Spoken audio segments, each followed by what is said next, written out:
अध्यक्ष जी, ऐसे समय में जब भारतीय जनता पार्टी की केंद्र सरकार ने देश में जनतंत्र को कुचलने में कोई कसर नहीं छोड़ी, आज इस सदन के अंदर जो कुछ घटनाएं घटी हैं वो शायद जनतांत्रिक मूल्यों के लिए एक बहुत बड़ा और अच्छा उदाहरण पेश करती हैं। विपक्ष के लोगों ने अविश्वास प्रस्ताव पेश किया। जब हमारा सदन शुरू हुआ था कुछ दिन पहले, कितने दिन हो गए? 8 दिन हो गए। 8 दिन पहले जब शुरू हुआ था उसी दिन इन्होंने मीडिया में अनाउंस कर दिया था कि हम नो कॉन्फिडेंस मोशन लाएंगे। सब लोगों को ये लग रहा था यार ये कैसे लाएंगे, क्योंकि उसके लिए तो 14 आदमी चाहिए होते हैं, इनके पास तो 8 ही हैं। तो एक पत्रकार ने इनसे पूछा, इन्होंने कहा नहीं हो गई ये बात, 6 से और हो गई ये बात। मेरे को पता नहीं यार, फिर मैंने कहा यार मेरे वाले ऐसे तो नहीं है। मैंने एक एक से बात करी। बोले जी धमकियां तो बहुत आ रही हैं, ईडी के जैसे मनीष सिसोदिया का हाल करा तुम्हारा भी ऐसा हाल कर देंगे, जैसे जैन साहब का हाल करा, झूठे केस लगा दिए दोनों के ऊपर, झूठे केस लगा के तुमको भी अंदर कर देंगे, किसी को 20 करोड़ किसी को 25 करोड़ पता नहीं क्या क्या दिया लालच। तो इनको उम्मीद थी 14 हो जाएंगे इनके, लेकिन अध्यक्ष महोदय 14 तो दूर की बात है, एक भी नहीं गया। हमारे टोटल 62 एमएलए हैं। आज मनीष जी और सत्येंद्र जैन हमारे बीच नहीं हैं, 60 बच गए। 60 में से राजेश गुप्ता, प्रकाश झारवाल और रोहित मेहरोलिया दिल्ली के बाहर गए हुए, 57 बच गए। एक अध्यक्ष महोदय हैं, 56 बच गए। 56 यहाँ मौजूद हैं।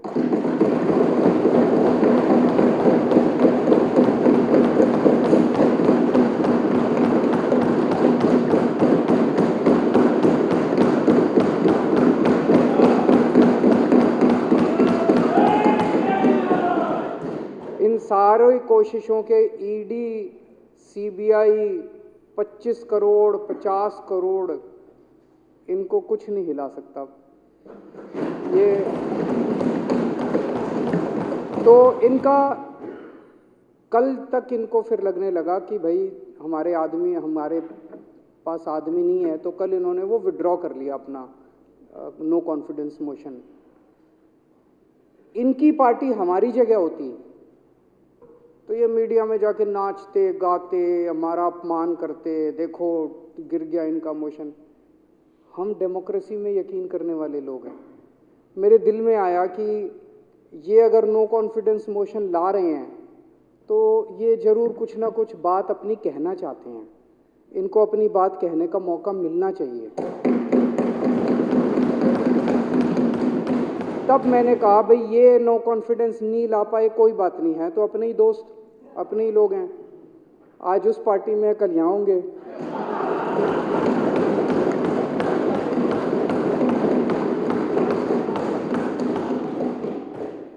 तो आज हम ये कॉन्फिडेंस मोशन इसीलिए लेके आए हैं। पहली बार भारत के अंदर ऐसा है कि नो कॉन्फिडेंस मोशन इनका हार गए, ला ही नहीं पाए, तब भी एक पार्टी ने वॉलंटैरिली अपनी मर्जी से कॉन्फिडेंस मोशन लेके आए हैं, भाई कहो जो कहना है। तो आज इन्होंने कहा हम कंस्ट्रक्टिव, एक वो दोहा है ना, निंदक नियरे राखिए, तो हम चाहते हैं कि ये हमारा को क्रिटिसाइज करें, हम चाहते हैं कि ये हमारी कमियां निकालें, हम चाहते हैं कि हमारी गलतियां निकालें जिससे हम सीख सकें। अध्यक्ष महोदय, सबसे पहले तो मैं आपको साधुवाद देना चाहता हूं। मैं देख रहा था 65 मिनट का डिस्कशन हुआ है, 65 मिनट में से 35 मिनट विपक्ष को दिए गए हैं, 30 मिनट सत्ता पक्ष को। हमारे 62 एमएलए, इनके 8 एमएलए, पूरे देश के मैंने ट्रांजैक्शन बिजनेस रूल्स जो भी हैं विधानसभाओं के और पार्लियामेंट के, वो मैंने निकलवा के पढ़े। जितने एमएलए होते हैं प्रोपोर्शन में टाइम मिलता है। टाइम इनको 60 मिनट के हिसाब से, इनके 11% लोग हैं, इसके हिसाब से इनको 7 मिनट बनते थे।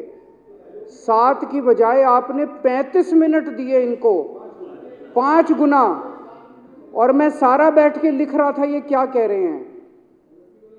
मैं कह रहा हूं अभी 2025 तो छोड़ो, 2050 का चुनाव भी दिल्ली में नहीं जीत पाओगे, यही हाल रहा है।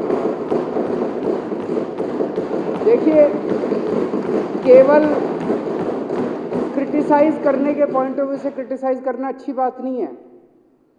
कुछ ढंग की बात तो करो, कुछ जनता की बात तो करो। कुछ केवल गाली गलोच, ये केजरीवाल ने ये नहीं किया, ये नहीं किया, ऐसे नहीं किया, वैसे नहीं किया। यार जनता के ढंग की बात करो, अच्छी बात करो। केजरीवाल ने 1000 कहा था, 995 क्यों बनाए, 5 क्यों नहीं बनाए? अरे बना देंगे, बाकी भी बना देंगे, चिंता क्यों करते हो? जब उतने बना दिए ये भी बना देंगे। वहाँ पे शुगर की दवाई नहीं मिलती, दे देंगे, शुगर की दवाई भी दे देंगे। बाकी तो मिलती है, बाकी मिलती है, क्यों नहीं मिलती? आपका मैं पॉलीक्लिनिक में उद्घाटन करके आया था, मेरे को याद है, आपको साथ लेके गया था मैं। इन्होंने 2017 में भी कोशिश करी थी, बोले हमारी सरकार गिरा देंगे। तब तक हमें लगता था ये कुछ ज़्यादा ही चाणक्य होंगे, अब तो पता चल गया खोखले हैं, इनके पास कुछ नहीं है। इनके पास दिखावा ज़्यादा है, शोर ज़्यादा है, अंदर कुछ नहीं है। तो 2017 में कहते थे 21 एमएलए तो डिस्क्वालीफाई कर देंगे, 21 को डिस्क्वालीफाई कर देंगे, इतनों को तोड़ लेंगे। और फिर सरकार में बहुत दिमाग लगाता था यार, 70 में से 67 हैं हमारे पास, 3 इनके पास है, जब तक 4 रह जाएंगे मेरे पास तब भी मेरी मेजॉरिटी है। 3 इनके पास, 4 भी अगर मेरे पास है, मेरी मेजॉरिटी है, तो ये कैसे सरकार गिराएंगे? मेरी पल्ले के बाहर था, मेरी समझ के बाहर था। लेकिन पत्रकार आते थे, कहते थे अमित शाह लगा हुआ है और सरकार गिरा देंगे। 2017 में कोशिश कर ली, उसके बाद 2019 में कोशिश कर ली, 2020 में। अब मत करना यार, इज्जत थोड़ी भी अगर इज्जत बाकी है अब मत करना। अभी मैंने देखा था तेलंगाना के अंदर नवंबर के फर्स्ट वीक में, आप लोगों ने देखा होगा, स्टिंग हुआ था वहाँ पे। भारतीय जनता पार्टी के 3 नेता तेलंगाना की सरकार गिराने के लिए वहाँ के एमएलए को खरीदने पहुंचे। 3 बीजेपी के नेता बैठे हैं, 4 बीआरएस के एमएलए बैठे हैं, उनके साथ बातचीत हो रही है। 3 घंटे बातचीत चली, सारी रिकॉर्डिंग हो गई। उसमें वो कह रहे हैं कि हमारे बीएल संतोष साहब मिलेंगे तुमसे, अमित शाह जी मिलेंगे तुमसे, और 50-50 करोड़ ऑफर कर रहे हैं। और बोले 25-25 करोड़ में हमने दिल्ली के खरीद लिए, अब दिल्ली की सरकार गिरने वाली है। केसीआर साहब का फ़ोन आया उसी दिन शाम को मेरे पास, अरविंद जी मेरे पास पूरी इन्फॉर्मेशन है, आपकी सरकार गिरने वाली है। मैंने कहा जी चिंता ना करो, ये यूं ही करते हैं, ये 3 साल से यूं ही करते हैं। तो वैसे रेट हमारे 25 लगा रखे हैं, उनके 50 लगा रखे हैं, ये गलत।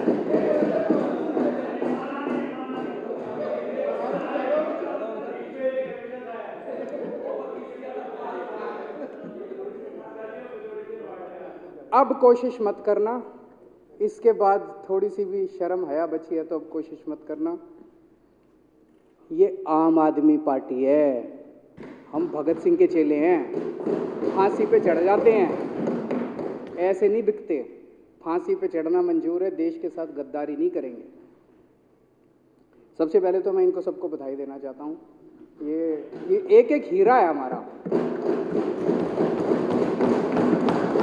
इनको किसी को, कोई दुनिया की ताकत इनको नहीं तोड़ सकती। ये चले थे, आज तो चलो ये सरकार गिराने नहीं, 14 के लिए चले थे, 14 भी क्या, एक भी नहीं बिका, एक भी नहीं टूटा। तो डरोगे तो नहीं ना? अगर हुआ तो 7-8 महीने जेल ही जाना पड़ेगा, उससे फालतू कुछ नहीं है। मैं बड़े से बड़ा वकील दे दूंगा, चिंता मत करना, और तुम्हारे पीछे से तुम्हारे घर का ख्याल मैं रखूंगा, ठीक है? अभी मैं देख रहा हूं कुछ दिनों से प्रधानमंत्री जी जगह जगह एक बात बोल रहे हैं, बोले ये ईडी और सीबीआई ने सारे भ्रष्टाचारियों को एक मंच पे इकट्ठा कर दिया। ईडी और सीबीआई ने सारे भ्रष्टाचारियों को एक थोड़ी सी स्टेटमेंट तो सही है, थोड़ी सी गलती है। ईडी और सीबीआई ने इस देश के सारे भ्रष्टाचारियों को एक पार्टी में इकट्ठा कर दिया, मंच पे इकट्ठा नहीं किया, एक पार्टी में, इनकी पार्टी में इकट्ठा कर दिया सारे भ्रष्टाचारियों को। ईडी वाले आते हैं, सीबीआई वाले आते हैं, रेड मारते हैं, यहाँ बंदूक रखते हैं, कहते हैं बता जेल जाना है कि बीजेपी में जाना है। मनीष की यहाँ भी बंदूक रखी, बोले बता जेल जाना है कि बीजेपी? मनीष बोला जेल मंजूर है, बीजेपी में नहीं जाएंगे। मर जाएंगे लेकिन बीजेपी में नहीं जाएंगे। सतिंदर जैन के यहाँ बंदूक रखी, बोला जेल जाना है कि बीजेपी में जाना है? बोला बीजेपी में नहीं जाएंगे, मर जाएंगे। हेमंत बिश्व शर्मा के यहाँ बंदूक रखे, बोला बीजेपी मंजूर है। क्यों? उसने चोरी कर रखी थी, इन्होंने चोरी कर नहीं रखी दोनों ने, तो इनको पता है 6-7 महीने रख लेंगे, उसके बाद तो बाहर आना ही है, कुछ करा नहीं है, इससे फालतू क्या है? बेल तो मिलनी है, आज नहीं मिलेगी, कल मिल जाएगी, कल नहीं मिलेगी, परसों मिल जाएगी। नारायण नराने के यहाँ बंदूक रखी, बोला जी बीजेपी में जाएंगे। वो शुभेंदु, ये जितने उदाहरण दे रहे थे, शुभेंदु अधिकारी, मुकुल रॉय, यहाँ बंदूक रखी, उन्होंने चोरी कर रखी थी, घोटाले कर रखे थे। देश के जितने लुच्चे लफंगे लुटेरे डाकू चोर हैं, सारे के सारे अब एक ही पार्टी में हैं, बीजेपी में। तो समय एक जैसा नहीं रहता, समय बदलता है। आज इनकी सरकार है, आज मोदी जी प्रधानमंत्री हैं, हमेशा तो नहीं रहेंगे, कल तो जाएंगे ही जाएंगे, कभी ना कभी तो जाएंगे ही। उस टाइम भ्रष्टाचार मुक्त भारत होगा। कैसे? जितने चोर उचक्के हैं सारे एक ही कमरे में हैं, उनको पकड़ने में बड़ी आसानी होगी, ज्यादा जांच नहीं कर।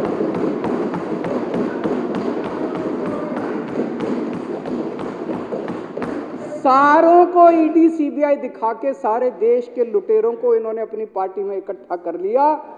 जिस दिन इनकी सरकार जाएगी और मोदी जी प्रधानमंत्री नहीं होंगे, बीजेपी वालों को जेल में डाल दो, देश भ्रष्टाचार मुक्त हो जाएगा।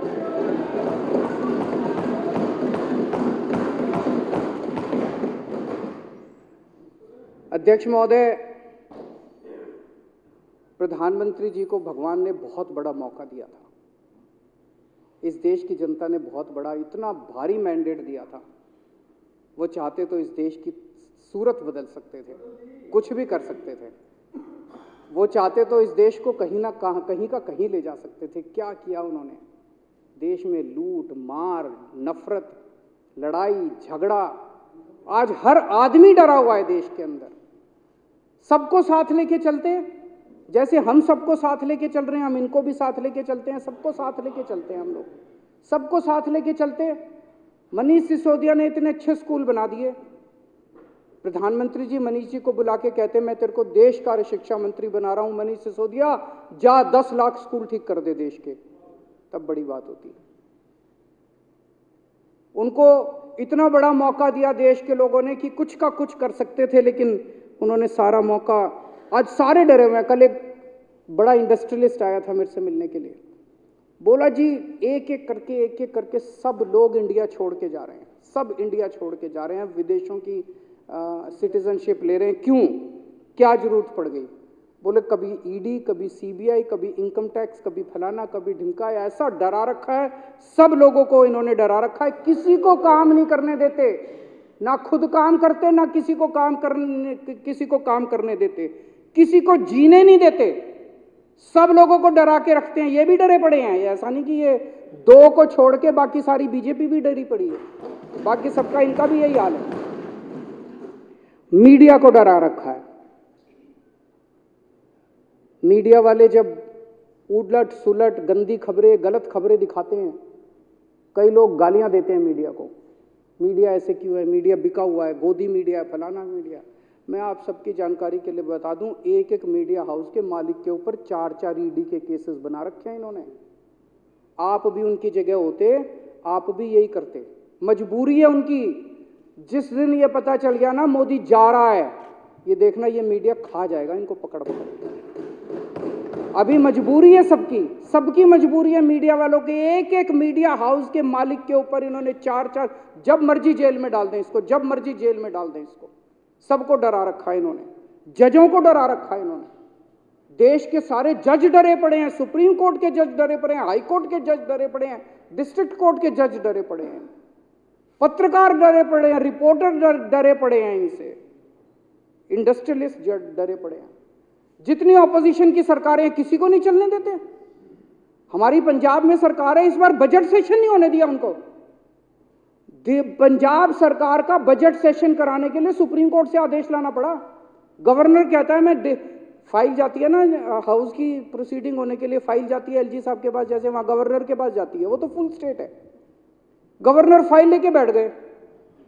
एक दिन भगवंत मान जी ने कोई चिट्ठी लिख दी थी गवर्नर साहब को, गवर्नर साहब को वो चिट्ठी पसंद नहीं आई, बोले मैं फाइल नहीं साइन करूंगा, बजट सेशन नहीं होगा। ये तो हद हो गई यार, बजट सेशन नहीं होगा, ये क्या बात हुई? सुप्रीम कोर्ट में भगवंत मान को जाना पड़ा, सुप्रीम कोर्ट में आदेश लेके आए। अभी तेलंगाना सरकार सुप्रीम कोर्ट गई हुई है, बता रहे 12 बिल के ऊपर 6 महीने से गवर्नर बैठा, साइन नहीं कर रहा, किसी ऑपोजिशन की सरकार को काम नहीं करने देते। ये क्या कर रहे हैं ये लोग? ऐसे देश तरक्की करेगा? भगवान ने बहुत बड़ा मौका दिया था, लेकिन उन्होंने पूरा मौका गंवा दिया। मेरी अंत में इनसे यही गुजारिश है कि ये confidence no confidence, confidence no confidence, अब ये खेल खत्म करो यार। ट्राई करके देख लिया, नहीं बिकने वाले ये लोग। नहीं बिकेंगे, वो हंस रहे हैं, नहीं बिकेंगे ये लोग। अब ट्राई मत करके देखना, ये लोग नहीं बिकने वाले। अभी 62 हैं हम लोग, उसके बाद 25 के बाद मैं उम्मीद करता हूँ वापस 67 हो जाएंगे हम लोग, और मैं इसका समर्थन करता हूँ।